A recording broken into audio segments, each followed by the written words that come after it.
Welcome back to Fantastic Forests with Miss Liberty. Today we're going to be looking at different characteristics of conifer trees. Now, just a brief recap about what a conifer tree is. Now, they also can be known as evergreens as they don't lose their leaves in the winter. There is little change throughout the year. Fruit grows, but the leaves stay the same. And also, most conifer trees grow cones to produce fruit. One thing you may not know is that the reason conifer trees have needles instead of leaves is because they are a lot narrower and they're covered in a special kind of wax which helps the trees retain water. This helps them survive in harsh climates such as places with winters where the ground freezes and places with extremely dry climates. Okay, now the first kind of conifer tree we'll be looking at today is the pine tree. Now these are some of the most common kinds of trees that we can find around us. Now, the general aspect of the tree, so what it looks like from afar, basically, is it has asymmetrical branching, which means it has branches that kind of go in every which way. There's not really any rhyme or reason about it. The needles are normally situated right at the very end of all of the branches. So we have long branches and you only have the pine needles, the leaves at the very, very end. And they're not usually very bushy. So there's not a whole lot of green on them. What they do have is normally towards the top of the trees, but there's not a whole lot of green on the trees compared to some of our other conifers that we'll look at in a minute. If we look at their needles, needles are some of the main things that we can use to identify conifer trees. So we're always going to be looking at the needles and the cones. Obviously, they're conifers, which means most of them have cones. So for needles on pine trees, they're much longer and they're usually grouped together in 2s, 3s, or 5s, depending on the kind of pine tree. Now, these will also be bunched together, so it will start to look bunchy like this, and we'll have lots of our pine needles all linked together along a single branch. Now, lastly, the cones on a tree. These are a great way to help us identify exactly what kind of tree we're looking at. So when we look at the cones on a pine tree, they're quite woody. So like a branch or like the trunk of a tree, it's quite tough. It can snap easily if you bend it. It doesn't bend very easily. It will snap when you try and break it open, and that's where the seeds of the tree are. That's what allows the tree to reproduce and to create more pine trees. The next conifer tree we'll be looking at is the fir tree. Now, if we look at the general aspect of this tree, it's quite symmetrical. If you look at both sides of the tree, it looks quite similar. It's normally shaped in a almost cone-like shape where it's quite pointy at the top and it gets bigger towards the bottom, and it's normally quite bushy. So you might be able to remember this by fur. Kind of sounds like what you would find on an animal, and it's kind of got a lot of fur like you would find on animals in nature as well. Now, the needles are a little bit different to those that you would find on a pine tree that we just mentioned. These will be a lot shorter. So they are much, much shorter, and they are not grouped together like pine needles. They are individually attached to the branch.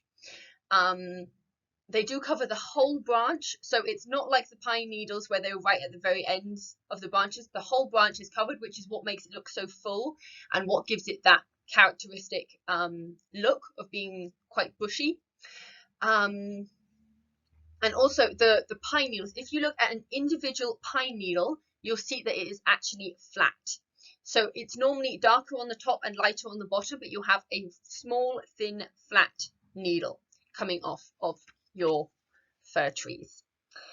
Next, we need to look at our pine cones. Well, cones, they're not pine cones. They're fir cones. And these look a little bit different to a pine cone. So they're much longer and they're narrower than those on pine trees. Also, what they're made out of, they're a lot flakier. If you find a fir tree and you find the cones on them, they'll much easier. They're almost paper-like. Instead of being more like wood, they're more like paper, and they're much easier to bend and move about. Also, on a fir tree, the cones will always be pointing up to the sky. So that is one good way to know you're looking at a fir tree. If you find these cones, if you see the bushy branches, if the needles are flat and the cones are pointing to the sky, you know you're looking at a fir tree. Now it's time for the spruce tree. Now this one can be a little bit complicated when we compare it to our friend the fir tree, because they are quite similar in their characteristics. So we need to be very, very careful and look really closely at the details to be able to tell the difference between these kinds of trees. So again, the general aspect, it's quite bushy, it's quite full, and it has that, again, triangular shape where it's narrow at the top and wider at the bottom. The needles, again, are quite short, individually attached to the branch, which make it look quite bushy, like we have here. And they go the whole way along the branch. Now, the needles themselves can give us a clue to if this is a spruce or if this is a fir tree. If you look at a fir tree, we said the needles were flat, but on a spruce, they will have 4 sides. A good way to tell if a tree is a fir tree or a spruce is to take a needle off of a tree and to spin it round in your fingers. If it spins easily, if you can spin the needle round, then you have a spruce tree. If it does not spin around, you have a fir tree. Again, looking at the cones, these cones are again very similar to fir trees, unfortunately. So there's another thing we need to be very careful about. So they are quite long, they're quite narrow, and they're quite flaky, kind of paper-like. So one way that can help us tell using the cones if it is a spruce instead of a fir tree is the cones will always be pointing down, okay? So on a fir tree, they're always pointing up to the sky, and on a spruce tree, they're pointing down to the ground. Time for a cypress tree. Now, these trees can vary in size. They can grow very big or they can be kept quite small, depending on how people take care of them. If you trim them a lot, if you cut them a lot, they can stay very small and confined. If you leave them to do their own thing, they will grow to be very, very big.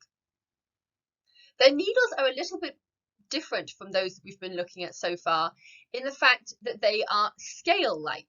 So if you look at them up close, you can see this sort of overlapping scale pattern along all of the needles. They do cover most of the branch of the tree. However, the needles that are near the center of the tree, so when the tree was younger, where the needles were, will die off when they are cut off from sunlight from the needles on the outside of the tree. So if you see a cypress tree, there's usually a sort of gap in the middle, or you can see that it's quite empty in the middle because all of those needles have died off due to being cut off from the sunlight. These trees also have very specific kinds of cones. These cones look like a ball, kind of like a football or a volleyball. So they're quite distinct when we're looking at trees. So if you see these scale-like needles and if you see these balls, these ball cones that help the tree to reproduce, then you are looking at a cypress tree. Another common kind of tree that we can find in the English countryside are Lebanon cedars. Now, these are massive trees. They grow to be extremely tall and extremely wide. So they're usually quite easy to identify from a distance. They're usually some of the biggest trees around. They have a very big trunk and allow them to grow very, very tall. Now, their needles are quite specific.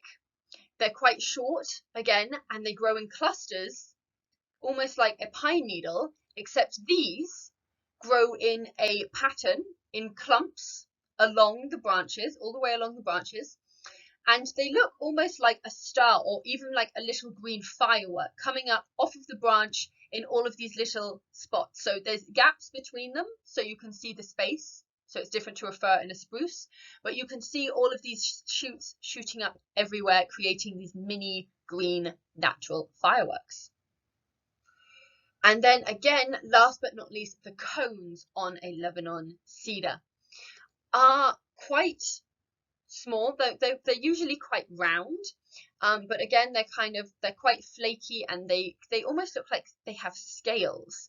So it almost looks like some kind of dinosaur egg in a way. So if you find a cone that looks like that in the nature and you're wondering what kind of tree it came from, chances are it came from a Lebanon cedar.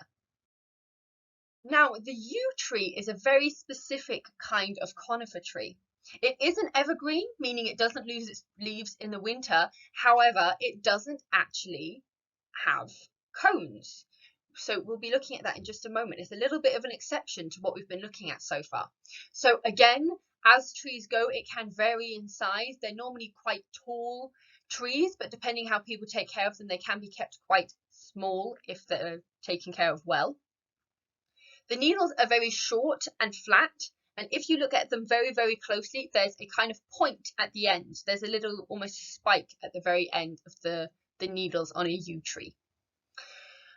Instead of having these cones, they have these little red berry-like fruits. It's not quite a berry, it's more this fruit that covers a seed, but these are on the tree, and this allows the tree to reproduce instead of cones like the other conifer trees we have been looking at so far. Now, if you see a yew tree, you can identify it with the needles, you can identify it with the fruit, with the general aspect. But if you do, you need to be extremely careful near yew trees, as they are extremely poisonous. Now, these are the most dangerous trees we have in England, which means when you're around a yew tree, you need to be very careful. You must never eat them. Make sure you wash your hands if you do touch them, and be very careful around yew trees because they can be extremely dangerous and very toxic for us humans as well as animals. So if you find a yew tree, do be careful and admire it from a distance, but don't touch it unless you absolutely have to. That is all of the conifer examples that I have for you today, looking at some of the characteristics of these trees. So next time you go out in the forest, I really recommend that you have a look around. You use this knowledge to try and see if you can figure out what some of the trees around you are. I do recommend that you subscribe to my channel so you can make sure you don't miss the rest of the Fantastic Forest series. We do have a video on deciduous trees that's coming out very, very soon. And if you learned something today, please leave a like so I can see how many people are learning wonderful forest facts all together. So have a lovely day, and I'll see you soon.